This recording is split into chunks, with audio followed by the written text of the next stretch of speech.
I'll just say we need about 60% to get really this herd immunity level where it's hard to pass it around. Like if every other person has antibodies for it, it becomes very difficult to pass it around. So over time, most people will get it, right? You know, you can't, unless you're going to totally be in quarantine forever, which I think actually negatively impacts your immune system. It may make you more susceptible to having more symptoms and succumbing of the virus. I think even if you're older and you're have comorbidities, you should still be outside and having reasonable social distancing. Remember, the virus can't live more than a minute in 75-degree temperature, 40% humidity, only a couple of minutes, because we know UVC light kills the virus. We know that. It's a natural disinfectant. So if you are older and you have those comorbidities, you should be outside getting fresh air. You should be getting vitamin D and still keep your distance if you're concerned, but you should still be outside. Staying inside is not healthy. They did a study up in New York City, and they found 60% of people that came in with the infection actually had quarantined.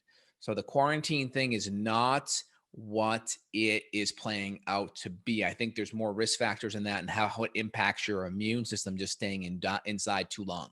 Yeah, explain that. It's like, okay, yeah, I was quarantined for the last month. I didn't go anywhere, but yet you still got the virus somehow. I thought quarantine was the magic remedy, you know? Well, I So how think are these people moving, getting it? yeah, I think moving is a big thing. I think getting fresh air, I think getting vitamin D and sunlight, I think just being outside does something. You know, we talk about it with, you mentioned it in the past with forest bathing, how it impacts cortisol levels and helps your immune system. I forget, what's the term for forest bathing? What's the, Yeah, Shinrin-yoku, and it yeah, boosts your NK yeah, killer cells too. They found that even exactly.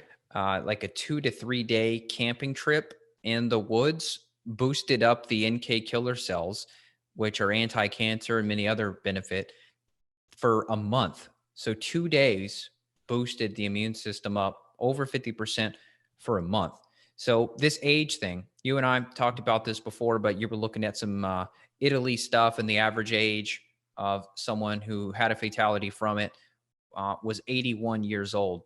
And so we had this picture here from the Chinese Center for Disease Control and Korea Center for Disease Control, and on and on and on. And long story short, when you're looking at someone 0 to 9 years old, 0% fatality rate overall.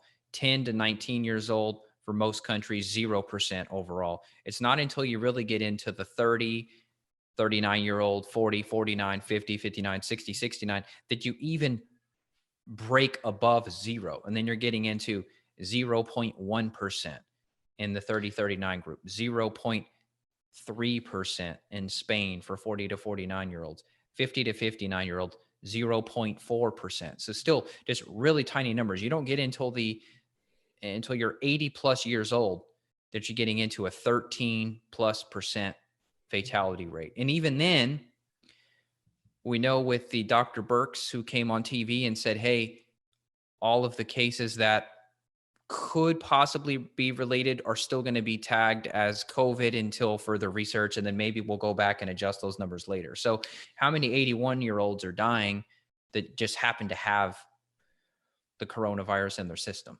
Well, I'm not sure if you caught it over the weekend. Dr. Birx said she was commenting about the head of the CDC. She said that there could be up to 25% incorrect on the CDC data points on the COVID-19 death/diagnosis. So she commented that over the weekend, which is interesting.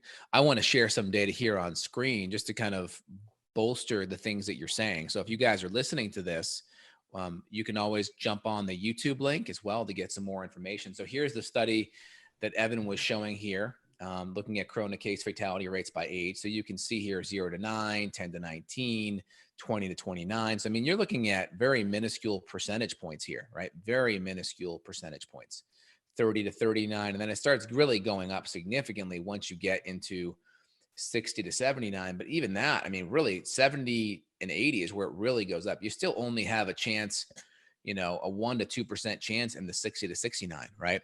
Well, Now, let me point this out too, real quick, while you got that up, which is that the percentages are actually going to be lower than what is showing here because these numbers are based on confirmed cases.